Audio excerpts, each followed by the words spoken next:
राजनीतिक दल और सरकारें कहती हैं कि हम देश का विकास करेंगे, बड़े बड़े वादे करती हैं, यहां तक कह जाते हैं कि भारत विश्वगुरु रहा है, विश्वगुरु बनाएंगे। लेकिन बढ़ावा किस चीज को मिल रहा है? कांवरिया, नौजवान कांवरिया लेके चलता रहेगा। छठ पूजा में हमारे पढ़े लिखे लोग सर पर टोकरी लेकर तालाबों में स्नान करने जाते रहेंगे।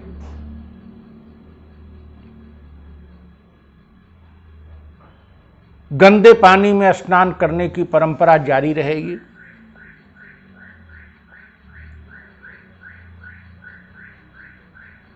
बकरीद में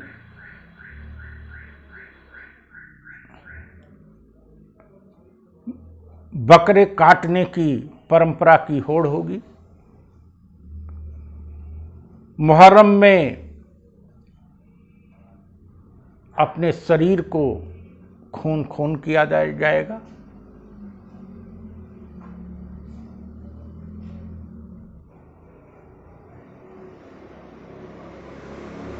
जैन और बौद्ध धर्म के नाम पर नौजवान भी गेरुआ वस्त्र पहन के घूमने लगेंगे।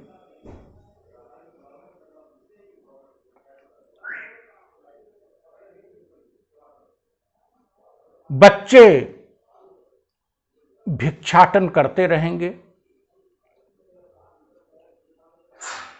बच्चों के पोषण, उनके शिक्षा की उपेक्षा होती रहेगी और हम विश्वगुरु बन जाएंगे और देश विकास कर जाएगा। सरकारें कभी 3 तलाक तो कभी लव जिहाद तो कभी रोमियो स्क्वाड तो कभी इनकाउंटर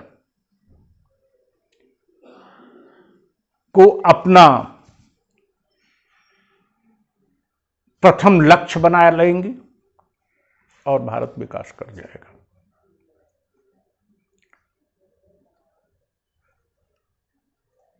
हम अपने जनसामान्य को, अपने बच्चों को, अपने नौजवानों को दकियानूस बनाकर, अंधविश्वासी बनाकर, उनमें तर्क शक्ति का लोप करके, उनके मन मस्तिष्क में कूड़ा भर के यह लक्ष्य प्राप्त करने का सपना दिखा रहे हैं। नौजवान के लिए रोजगार नहीं है, बच्चों के लिए शिक्षा की व्यवस्था नहीं है।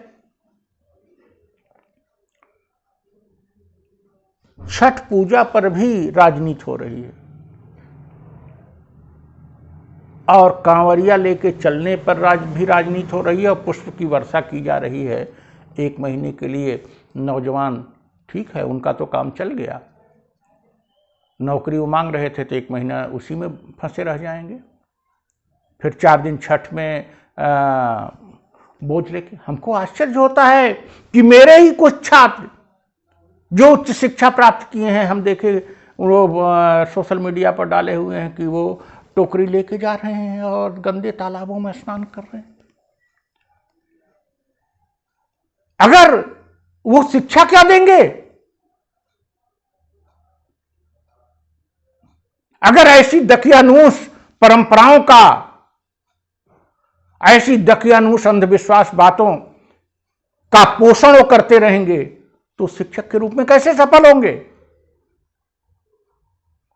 आवश्यकता इस बात की है कि इन दकियानूस परंपराओं का जो धर्म के नाम पर हमारे यहां आ गई हैं, उनका बहिष्कार किया जाए, तिरस्कार किया जाए और आधुनिक मानवीय चिंतन, आधुनिक वैज्ञानिक चिंतन,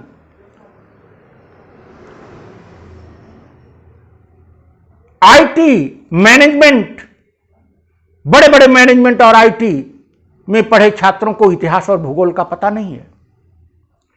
तभी तो राष्ट्रीय स्वयंसेवक संघ और भारतीय जनता पार्टी के दकियानूस बातों पर वो विश्वास कर लेते हैं।